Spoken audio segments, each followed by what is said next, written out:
Oyentes, a continuación, Subway junto con Smith Dorlas te presenta entrevista di dia pa Awe. E agora nós estamos conversando com pessoas que estão envolvidas em um projeto sumamente interessante que é a arqueologia bouw de água, onderzee archeologie. E nós temos Bombinina Martijn Manders. Goedemorgen. Goedemorgen. De heer Martijn. En dan nog Vie de Wit. Hallo Vie. Hi. Ja, ik moest met Vie beginnen. Ladies first. Zeker. Ja. En nog dan weer Shane Tielman, studente. Senhor Tielman. Bom dia. Bom dia. Meneer Tielman está de parque, bota uniformado, meneer Guerra bota bike. Correcto. Sí. Está Ranger di Parque Nacional. Ranger di Parque Nacional. Bem dico mais cerca di microfono, da hopi bom. Yes, Okay. sì. Sì. Kirato nós no tempo para explicar um pouco de que projeto que está inserado. Pero pelo menos da switch para idioma holandês. Ja, goedemorgen. En kunt u ons een beetje vertellen over uzelf, Martijn? Ja, nou, ik ben professor aan de Universiteit Leiden in de onderwaterarcheologie en het maritiem cultureel erfgoedbeheer. En dat houdt dus in dat we zijn gewoon archeologen onder water. Dus gebruiken daar duiktechnieken voor. En dat beheer van dat erfgoed, dat is de maritieme erfgoed, dat gaat echt over hoe wij als samenleving omgaan met de vondsten die we vinden onder water. Ja. En waarom bent u in de regio? Nou, wij, samen met Vie ook? Ja, precies. En met nog 14 andere studenten en nog 2 andere trainers. Dus we zijn met een mooie grote groep. En wat wij doen is, we hebben alle eilanden vertegenwoordigd van het Nederlands Koninkrijk.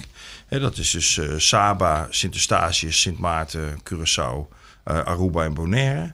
En we zijn met de mensen die dat vertegenwoordigen, zijn we een training begonnen om te kijken hoe wij dat onderwater cultureel erfgoed hier in dit gebied beter kunnen beheren. Dus beter kunnen beschermen, maar ook beter kunnen onderzoeken. Beter kunnen presenteren naar het publiek toe. En dat doen we in een mengeling van theorie. Dus gewoon de schoolklas weer in met z'n allen. En we zijn nu op dit moment aan het duiken. Dus we zijn nu ook echt onder water aan het werken. Dat is de leuke deel van het project. Maar alles is leuk. Discussiëren is ook heel erg leuk. Ja. En Vie, wat houdt uw rol en hoe gaat het project? Ja, dus ik ben senior culturele coach voor de Openbaar Lichaam Sint Eustatius. Dus ik vertegenwoordig Sint Eustatius cultuur en ook erfgoed. En ja, ik vind de training fascinerend. Vooral het duikdeel. Omdat je dan de theorie die we hebben geleerd in de eerste week ook in praktijk kunnen brengen.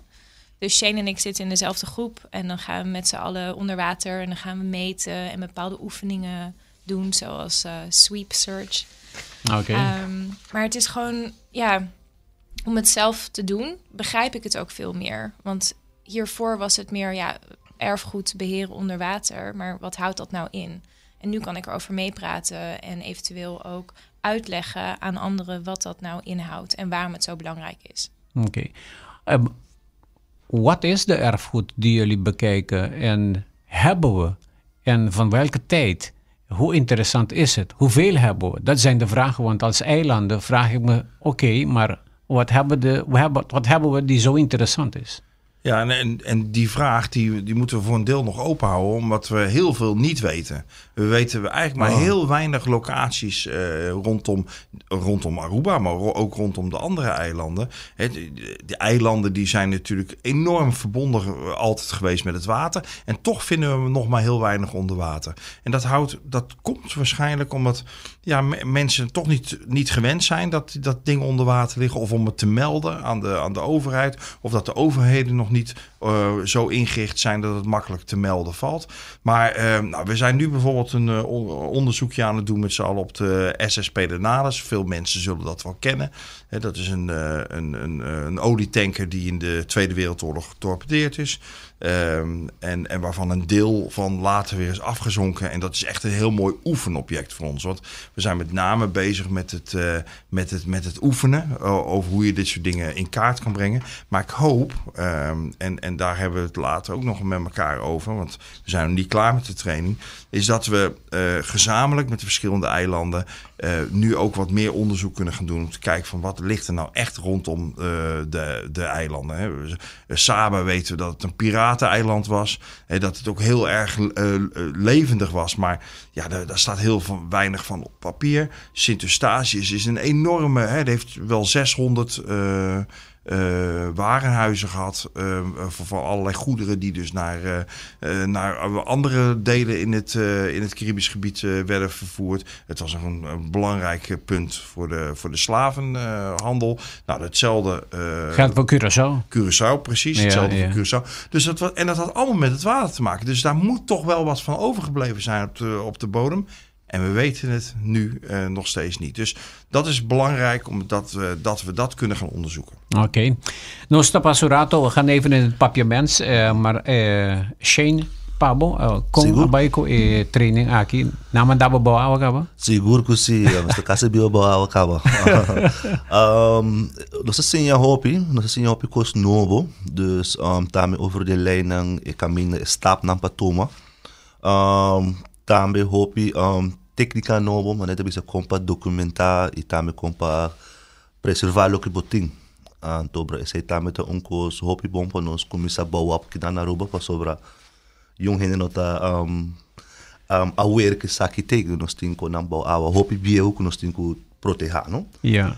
Antobra meneer Martijn explica nós tá hene nang kabi di full Caribe e nós tá sinhando junto hopi com nang interessante que eigenlijk tá bom para nós por começar pôr essa aqui de processo constante para nós poder dar mais e mais e também conservar o que nós temos. Ora boto papia di documentar esse que menko ora boso nanta bai bawa botin ko identificar onda babaha qua coral nang ting tanto meter for di ko botin ko midi wa kompas quanto costa nós tem quase. Correto. Parte di jeta man bisa nós tá mapa sítio. Nós tá mediele, nós tá ponele maneque mesa tá ribecarta, também tudo detalhe, né? E também não somente nós tá se plattegrond, pero também nós tá saca portrait vídeo e nós tem que ter um software e nós tá um modelo 3D. Que meni oribo no meste bai bo awa pawake nós para mostrar alvast kiko bota espera bo awa e também ora man bisa diver nang tabai nang sa kiko tabai espera e kiko nang tinku hasi também para não mester hasi danho na material que tem na. Ja. Bosso nang Sr. Martijn tabisi ko bosso nang abisita resto nang di Pedernales ko Kibra ora ko Aleman nang Torpedia Pedernales ding Wafti San Nicolas ni area ni. So babi di kono specifico per bawake batopa ko ne ba. Correcto, nós tariba gele kinanang nós tem pelo menos simang meter banheiro caba. Tur dia nós dai pelo menos 2 biari ba gele para nós sacar tur informação e também localizar tur parte nang kuting di Pedernales. So carbon Pedernales abre foi outro que meni tá rescatter nós tem ku wak bom una trepida nan tapa no baiko nan tama in futuro nan hindi bisa nos kaya sa akin to lanta baiko ne. Pa sobre eso so de caba. Sí, correcto, na cuenta ko mayang nang lante baiko ne nos no può hacer nada, no tiene nada para proteger sa akin. Antes sa akin data lo que nos que tres padilanti para nos aware die sa akin, no? Ja. Ja, we waren net over Pedernales aan het praten. Ik begreep het. Ik ben echt een fan van geschiedenis en van de Tweede Wereldoorlog. En wat Duitsland hier heeft gedaan. En het was een moeilijke tijd voor de mensen toen die tijd. Mm-hmm. En wat zal dat inhouden? Wat doen jullie na deze test? Zal het ook een proef worden hoe deze documentatie ook op het land voor de gemeenschap ook ze kunnen zien en waarnemen wat we hadden? Ja, kijk, dit is een test, hè? Dit is echt om de praktische vaardigheden te oefenen. Maar we pakken het wel heel serieus aan. En wat Shane al net zei, we maken 3D-beelden daarvan, wat heel fascinerend is, heel bijzonder. Nou kunnen de mensen ook zien wat er echt onder water ligt. En dat willen wij dus in 2 grote A0 posters komt dat zometeen in Mana te staan in het Archeologisch Museum. En dat kunnen de mensen ook zien wat voor werk we hebben gedaan. Maar dat moet in de komende tijd ook met andere wrakken gebeuren. En met nieuwe vondsten gebeuren. Zodat het veel sneller bekend is bij het publiek. wat er onder water gevonden is, waarom het nou zo belangrijk is. Want we zitten natuurlijk ook met die klimaatsverandering. En die is natuurlijk ook al heel lang bezig. En dat betekent dat het waterniveau steeds hoger is geworden. Hè? Dat we zeespiegelstijging hebben. En dat betekent dus ook dat er heel veel oud materiaal, prehistorisch materiaal, van voor de kolonisatie, onder water ligt. En dat realiseren heel veel mensen zich niet. Maar heel veel van het land, van vele duizenden jaren geleden, dat ligt nu onder een laagje met water. Dus de ondiepe delen, dat was vroeger gewoon land. En dus wij kunnen in die onderwaterarcheologie kunnen ook heel veel, shell middens bijvoorbeeld, van die bergen met die schelp, met aardewerk erin. Dat is van de bevolking die voor de Spanjaarden en de Nederlanders er waren. En de Fransen en de Engelsen die hier waren. Het zijn er nogal, precies, de inheemse cultuur. Ja. Okay. Dus dat soort onderzoeken, die zijn heel erg belangrijk. Er ligt nog een hele schat eigenlijk aan informatie. Hele bijzondere schat, maar heel goed bewaard gebleven vaak. Onder water. En dat realiseren mensen vaak. Tegelijkertijd met duiken gebruiken jullie ook technologie. Bijvoorbeeld sonar of deze technologieën. Wat zal de programma zijn voor deze training en projecten in de toekomst? Ja, dus die sonar, dat is iets wat gewoon geld kost. Maar wij proberen aan te haken, en dat leren we ook, dat laten we ook zien. We proberen aan te haken aan andere onderzoeken. Bijvoorbeeld als er infrastructurele projecten zijn, dus als er bouwprojecten zijn, dan wordt vaak de zeebodem al gekarteerd. Die wordt al in kaart gebracht. Ja, begrepen. Nou, die data, die kunnen archeologen ook gebruiken. Dus zorg ervoor dat je die data te pakken krijgt. Maar dan moet ook bijvoorbeeld een overheid moet daar ook een regeling treffen met de bouwers. Bijvoorbeeld zeggen we maar die data moeten wij ook daarvoor kunnen gebruiken. We hebben de hydrografische dienst van de marine, die komt hier ook nog wel eens. Nou, die data die moet wel beschikbaar komen voor de eilanden. En nou, daar moeten allemaal afspraken over worden gemaakt. En daar moeten de mensen scherp op zijn. Dat die informatie er is, dat ze het kunnen gebruiken. Maar dan moeten ze wel zelf even achteraan. En dat moeten we wel organiseren. Want als niemand dat vraagt, dan krijgen we die data ook niet. Ja, waardevolle informatie. Queria nos back pergunta na die comunidade por entrar 594-2400 na punta aqui. Nós estamos break queria nos back com entrevista de dia interessante.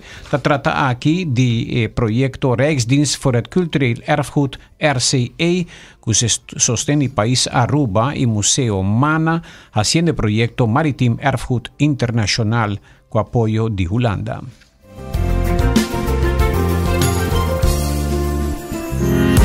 Bota un donador de trabajo, nos tem algo pavo. Guardian Group, su paquete de beneficios secundario para bo empleado. Puede incluir seguro de vida, accidente personal y seguro médico suplementario. En un mercado laboral competitivo, inversión en el bienestar de bo empleado da un beneficio para nan y pavo también. Será el paquete aquí y recibimos 5-star employer badge cercanos. Subir a myguardiangroup.com y trajo cita con nos a mes. Guardian Group. Emijo pavo y panam. Buscamos Banco de Caribe, Tinacom. Ponemos placa, move cubo, Tinacom. Con mi Banco de Caribe, Tinacom. A mi mes por shop y paga online. Exclusivamente pa' el joven. Dices 2 años pa' que 7 años. Usa boa cuenta pa' poder active swipe y paga online. Manejamos placa for the trempan. Check it out at bancodecaribe.com. Banco de Caribe, Tinacom. Por placa, por libertad. Limpieza da una necesidad y prioridad. Peseita mijo con su manejo y servicio da den man de experto nan. Sea pa casa, oficina, tienda, hotel, restaurante, café, parque, laboratorio y hobby más, nos tiene team de trabajadores y plan como para ejecutar el mejor trabajo de limpieza para vos. Nos productos ta de calidad local y internacional, adecuado para nos medio ambiente. Paquete de limpieza ta incluye consejo para limpieza, quick and easy green cleaning, pressure wash, limpieza después de construcción, limpieza de cocina y baño, sanitizing después de evento, deep cleaning. Nos ten experto para remover, pega y lava tapete. Para más información, por llámanos libremente na 588-2077 of 588-4370. Nossa oficina está localizada em Emmastraat 17, Oranjestad. Toma contacto AWMS e conhecer ng trabalho e qualidade. Cleaning Geeks Services. Vamos turbo a celebrar, fin de año está cerca, en ambiente familiar, nuestra fiesta sin igual, huevana saludable, fresco y delicioso, ahí está sabroso. Eat fresh at Subway, eat fresh at Subway, eat fresh at Subway, hey! Subway, el restaurante preferido de Unitur y es un día más espacioso. Te desea gente del pueblo de Aruba. ¡Feliz día de mi fiesta! Mi tambe tá sem trabalho, mi tem turma papelan e mi quer traja. Me tô buscando gente, me tem oportunidade para trabalho. Não pensa mais. Seja bota buscando trabalho ou bota oferecer oportunidade para trabalho, visita careerportalaruba.com. Aqui companhia e instituição ng comester de trabalhador por oferecer ng vacatura ng o descripção de qualificação. Tur persona que está buscando trabalho por visitar careerportalaruba.com para onde e empleo que nanta sintina mes qualifica pe. E mestre paga? No, tur servicio está completamente gratis. Visita AWMS Career Portal Aruba e conecta con Bo Futuro.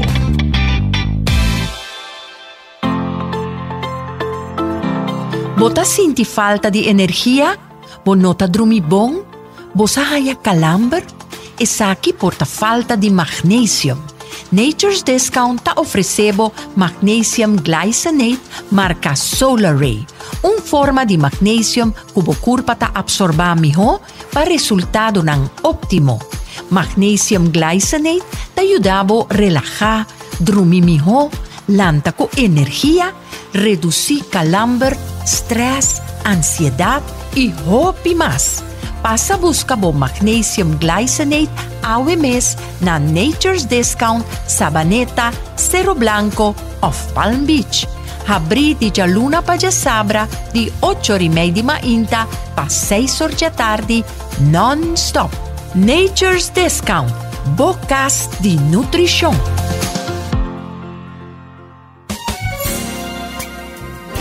It's 100.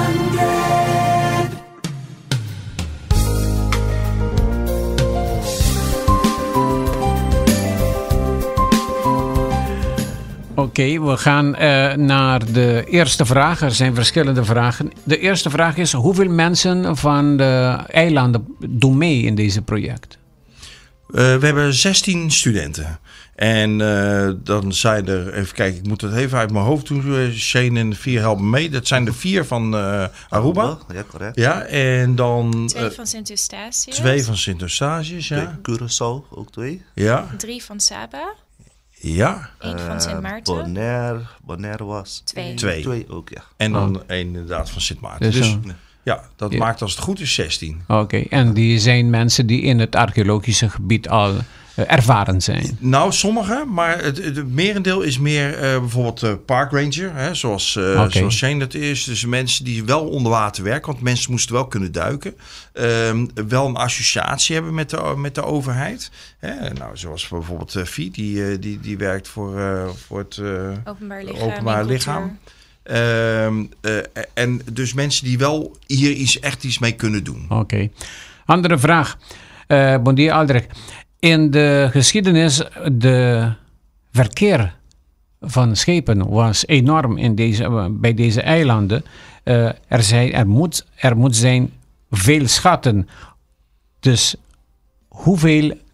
ze vragen hoeveel schatten denken jullie dat er zijn? En als er een gouden koets ook beneden de water zal zijn. Nou, ik zou bijna zeggen, ik geloof best dat er iets van een koets ergens onder water ligt. Of die goud is, weet ik niet. Nee, nou, UNESCO heeft ooit eens gezegd, er zijn ongeveer 3 miljoen scheepswrakken op de zeebodem.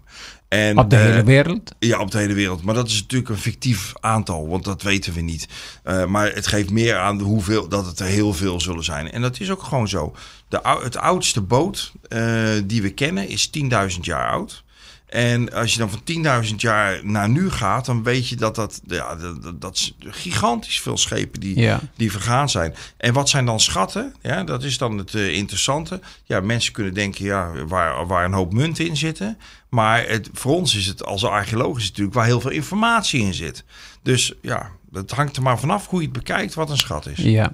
Een vraag, dat is mijn eigen vraag. In Sint-Eustatius hebben jullie ook daar dingen in Aruba is Pedernales, maar wat was de ervaring daar in Sint-Eustatius? Ja. Want daar waren ook veel maritiem verkeer.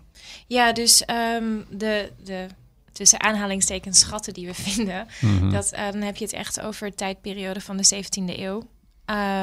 Het zijn hele oude vondsten die je kan vinden. Maar Spaanse galeons en zo? Meer van Nederland. En ook Engels. Ja, Engels, Frans. Ja. Met goud, zonder goud?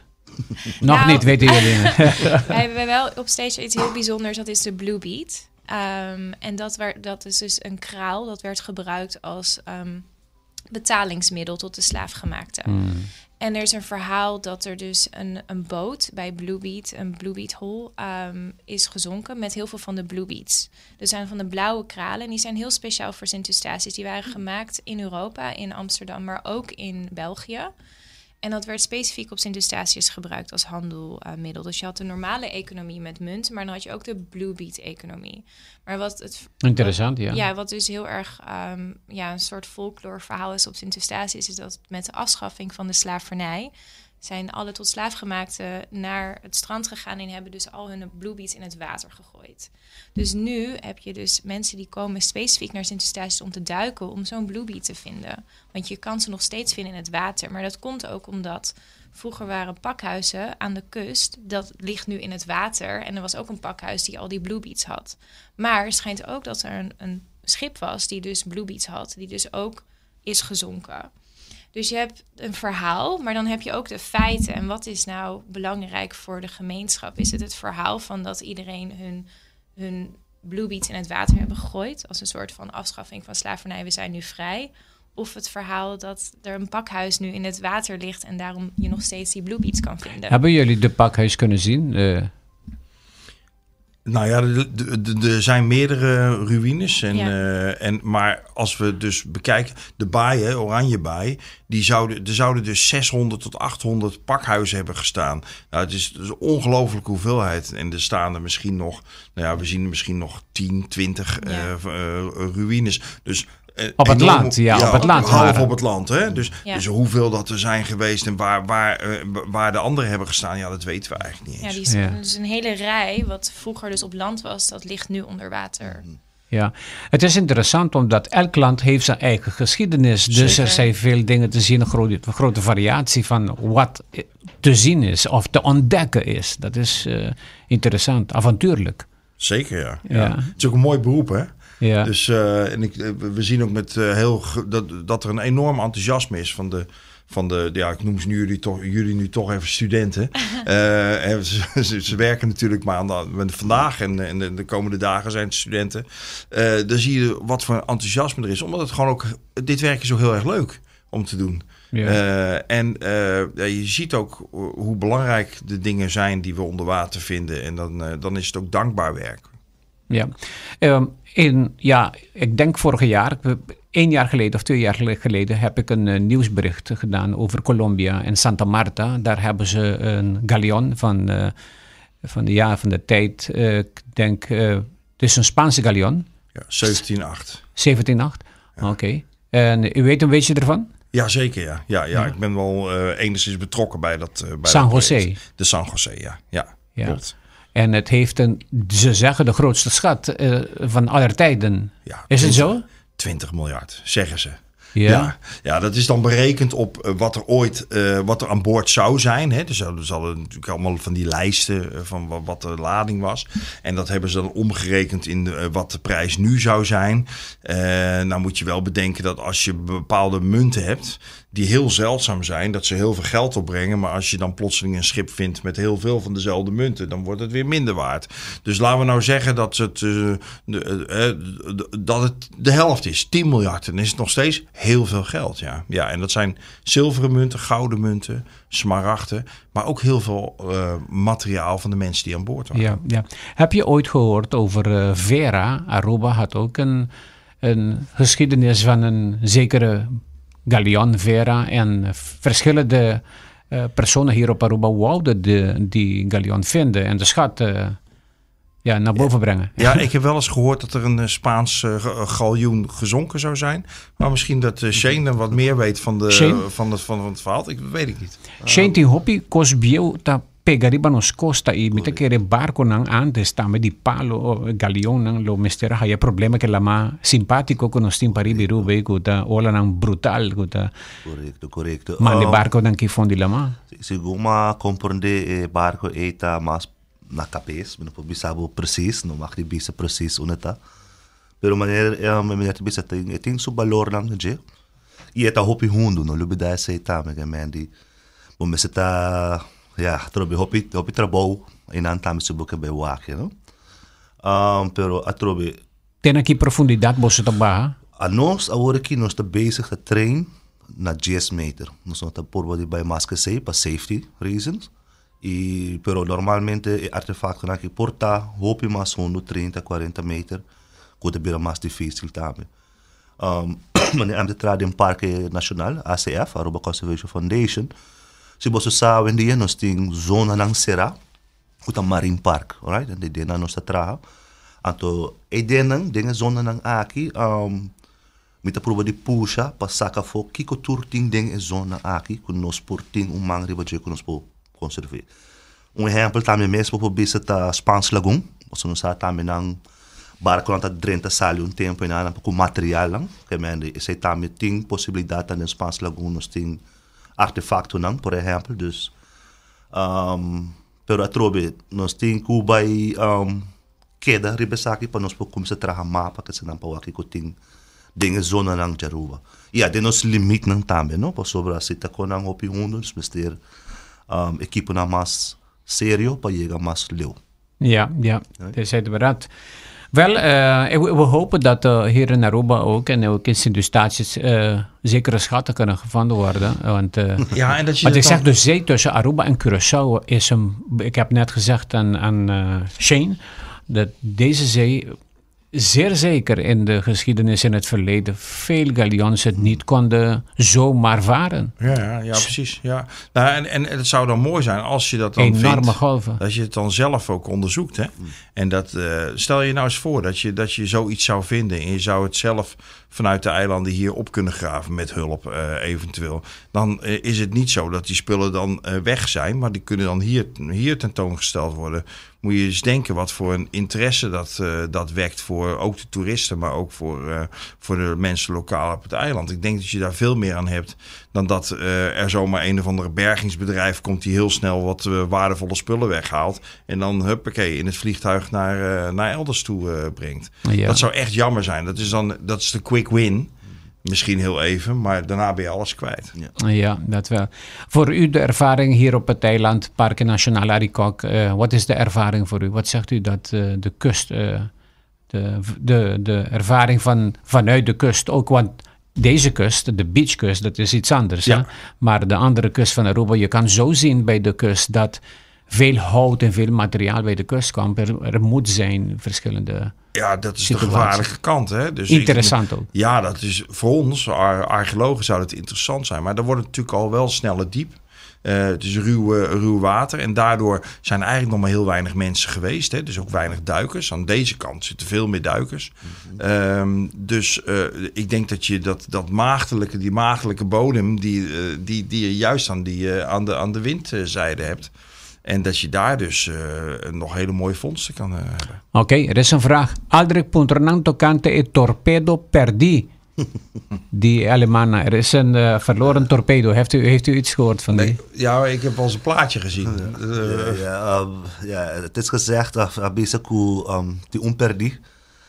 Durante la Seconda Guerra Mondiale, con submarino a tira, pero con llega su meta. Probabilmente dan explica nos que door que ela pegaria santo e que o tempo santo tá que tapele e tá vai de sedimento bota perderle, portanto, preservar a boa ainda, neti, armar. Yeah. Pero se é peligroso também, é santo, tá se suco, natureza da suco, tapele e bota perderle, não? Mi holla che torpedo cammina. Correcto, bota que capaz de beter de torpedo daar laten, want het kan nog steeds explosief zijn. Absoluut. Ja. Laatst ook na bij Tracone, na Miskone, ele exploitare banang, dus zeg ik daar met die mes een peligro. Ja. Welke eiland was de meest makkelijkste en de meest moeilijkste voor de ervaring van deze project? Of alle zijn interessant en uniek? Ja, allemaal hebben ze hun eigen verhaal. Dat maakt het ook zo interessant. Hè? Elk heeft zo zijn eigen verhaal. En wat ik ook wel moet zeggen is dat eigenlijk alle eilanden nog maar heel weinig van onderzocht. Dus zelfs Sint-Eustatius, daar hebben we zelf wel een project gehad in Oranjebaai. Maar heel veel andere plekken zijn we ook nog niet geweest. Dus ik denk dat hier heel veel open ligt. En ik zou ook willen zeggen, mensen die dan willen meehelpen, die moeten zich maar bij Mana ook melden. Want ik denk dat we iedereen daarbij kunnen gebruiken om nieuwe vondsten te kunnen lokaliseren. Ja, iemand heeft een andere vraag hier. Interessant, veel vragen. Adrik, bon dia. Punternang tocante investigador nang ribatera sina papi coroli beslek entre otro y otro nang kusa tocante fondo di la di Aruba. Bosana se reconoce con nang ku hende nang Essa é uma boa pergunta. Bom, essa não chega assim na lei, pero nós sabemos que é impossível. Nós por passar por o programa toque curo ainda. Nós por pôr dia não, com nós por bem junto, nós começar a breed uit o programa que tique mais, com knowledge de nós rubiano não mês. E também de nosso território, com o Parque Marina, com ons handelen.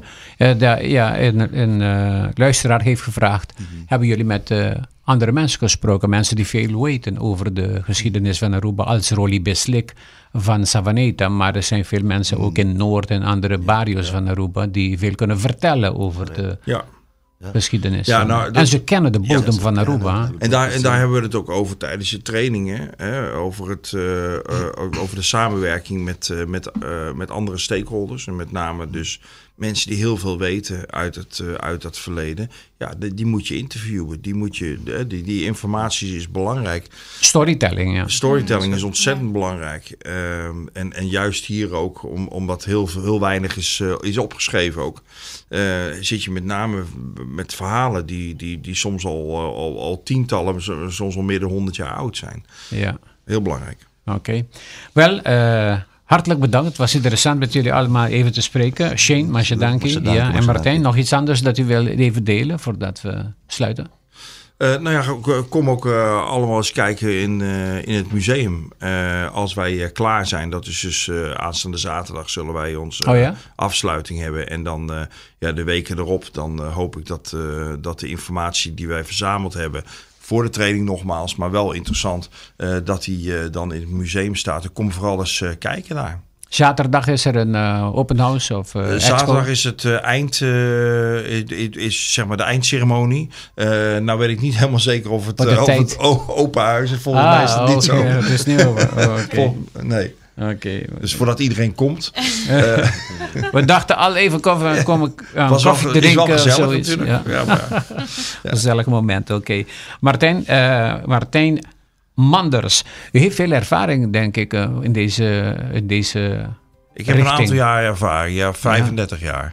Oké. Dus, en als u bij San Jose ook bijgetrokken bent, kunnen we u een belletje geven en even horen hoe ver zijn ze met deze onderzoek? Je kan me altijd bellen. Ja, hoor, want het is interessant wat verschillende landen zijn geïnteresseerd in de San Jose. Zekers, ja.